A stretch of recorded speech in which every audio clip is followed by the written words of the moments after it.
یہ میں نے یہ جو مرکز میں حج القرآن سارا آقا علیہ السلام کے حکم پر فرمانے پر ہی قائم، یہ حضور علیہ السلام کا مشن ہے، ان کی نوکری ہے اور حضوری کا فیض ہے۔ یہ جو لوگ ہمیشہ کرتے اتنی کتابیں کیسی لکھ لی، اتنے وقت میں اتنا کام کیسے ہو گیا، اتنے وقت میں اتنی پوری دنیا میں نیٹ ورک کیسے بن گیا، اتنا کام کیسے ممکن ہے، ہر بندہ سوچتا ہے نا۔ تو مجھ سے پوچھتے، میں نے کہا جواب میرے پاس بھی نہیں ہے، میں نے کہا یہ تو آقا علیہ السلام اور اللہ کا کام ہے، یہ جن کا کام ہے، جنہوں نے کروانا تھا انہوں نے یہ توفیقات دی، انہوں نے تکمیل کروا دی، انہوں نے یہاں تک پہنچا دی۔ میں تو ایک ٹول تھا، بس انہوں نے مجھے کرم کر دیا، اپنی نوکری کے لیے چن لیا، یہ بھی ان کا انعام ہے، ورنہ بڑے بڑے اچھے نوکر ان کے پاس کوئی کمی نہیں، ہم تو نوکروں میں بھی کسی قطار کے نہیں ہیں، تو انہوں نے کرم کر دیا تو ہو گیا، یہ ان کا کرم ہے، ورنہ انسانی بس میں نہیں۔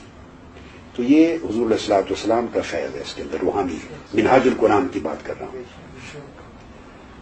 دوسرا، حضور سیدنا غوث اعظم رضی اللہ تعالیٰ عنہ میری ایک درخواست پر روحانی طور پر انہوں نے مجھ سے عالم رؤیا میں مجھ سے وعدہ فرمایا، آپ نے تحریری طور پر، میں نے درخواست کی تھی کہ جو منہاج القرآن کا رفیق ہو جائے گا اس کو کسی اور پیر کی ضرورت نہیں ہے، وہ حضور غوث اعظم شیخ عبد القادر جیلانی کا مرید ہوگا، جیسے میں ان کا مرید ہوں۔ اب جو رفاقت اختیار کر لے گا بشرطے کہ اس پر عمل بھی کرے اور مرتے دم تک اس پر قائم رہے صدق اور اخلاص سے، تو وہ سیدنا غوث اعظم شیخ عبد القادر جیلانی کے مریدین میں وہیں کھڑا ہوگا جہاں میں ہوں گا۔ یہ میں نے درخواست کی تھی اور 1 سال تک انتظار کیا، سال کے بعد مجھے جواب آیا پوری منظوریوں کے بعد۔ یہ اس کا روحانی اضافی فائدہ ہے،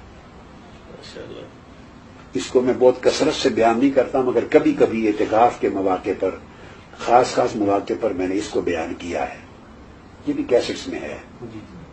اس کو میں نے بعض خاص مواقع پر جہاں کارکنان رفقا ہوتے ہیں ان کو علم میں بیان کرتا ہوں، بہت کثرت نہیں۔ آقا علیہ السلام کا بھی یہ روحانی حضور کا فیض ہے، اور اس کو میں نے ہمیشہ بیان کیا کہ یہ تحریک اور مشن محمدی مشن ہے، اور سارا فیض ہی حضور کا فیض ہے، سب آقا علیہ السلام کے چشمے سے سیراب ہو رہا ہے۔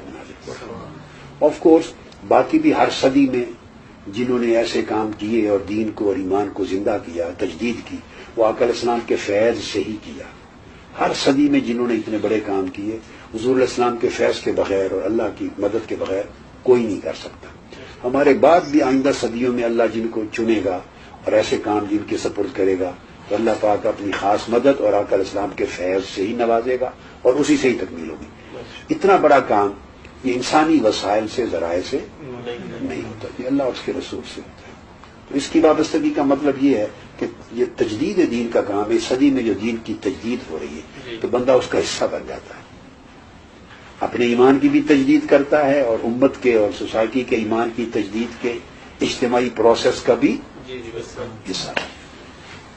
ٹھیک ہو گیا؟ دوسری چیز تھی کہ ایک جیسے ہم زندگی گزار رہے ہیں نا ابھی جو چل رہی ہے یہ، تو اس میں تو مطلب آگے کوئی ٹریک ہی نظر نہیں آ رہا ہے، ایسے ہی جیسے کوئی جانور کی ڈیڈ باڈی جائے گی ایسے ہی لگتا ہے ہماری بھی چلی جائے گی۔ کچھ ایسا ہمیں دیں، کچھ سبق ایسا کہ ہماری جو ہے نا وہ آخرت بھی جو ہے نا۔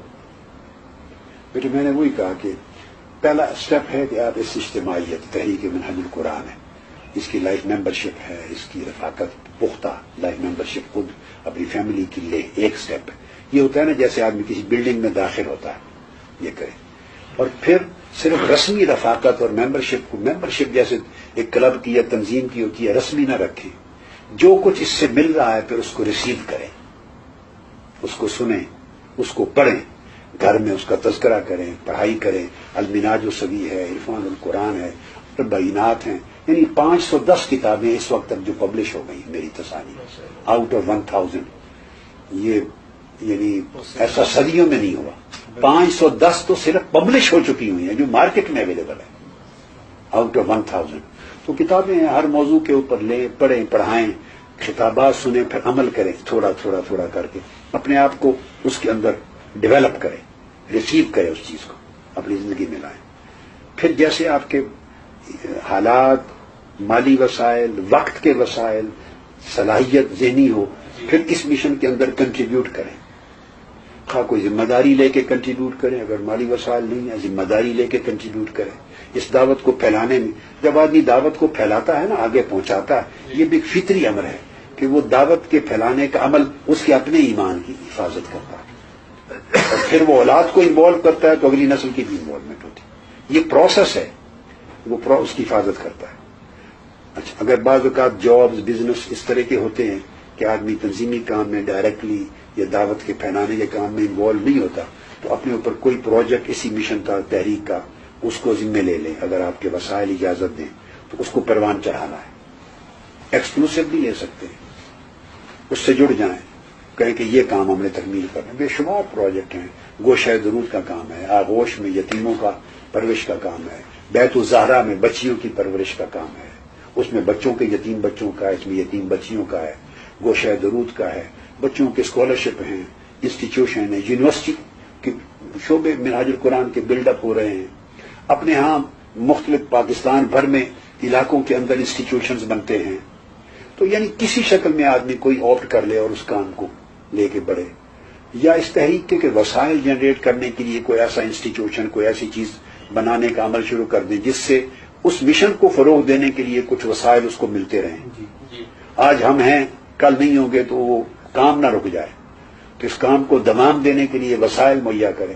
تو خواہ وقت دیں تو وہ بھی کنٹریبیوشن ہے، وسائل خرچ کریں وہ بھی کنٹریبیوشن ہے، ذہنی ان پٹ دیں، دماغی اپنی، وہ بھی اس کا کنٹریبیوشن ہے، عملی اسٹرگل کر کے اس کام کو آگے بڑھائیں وہ بھی کنٹریبیوشن ہے. یہ بندہ خود اپنی صلاحیت کے مطابق ڈیسائیڈ کر سکتا ہے. ایونیوز کھلے ہیں، خود ایونیوز بندہ جنریٹ کر لیتا ہے. اوپن ایک چیز ہے. کلیئر ہو گئی؟ اللہ برکت دے. آپ دعا ایک بگننگ ہے، اس سے وابستہ ہوں، جڑ لیں اس اجتماعیت میں، اس کی جو لائف ممبرشپ ہے. پھر آگے رسمی نہ رکھیں، پھر آگے بڑھیں. ضروری نہیں ہے کہ کوئی تنظیم ہے مقامی اس کا حصہ عہدیدار بن کے کرنا ہے، نہیں. بعض اوقات اس کام کی نوعیت اور ہوتی ہے، آپ کا ٹیمپرامنٹ، مزاج ڈفرینٹ ہے. تو آپ کے لیے ایونیو انڈیویجول کے طور پہ بھی اوپن ہے کہ مشن ساروں کا ہے. تو آپ کسی چیز میں انوالو ہو جائیں.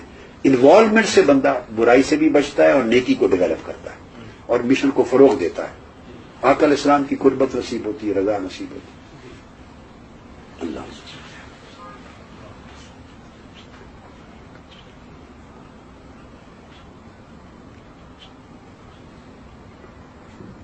اللہ پاک میں برکت دی اور سلام دی، کہ دین کی خدمت کا عظیم سپاہی بنایا.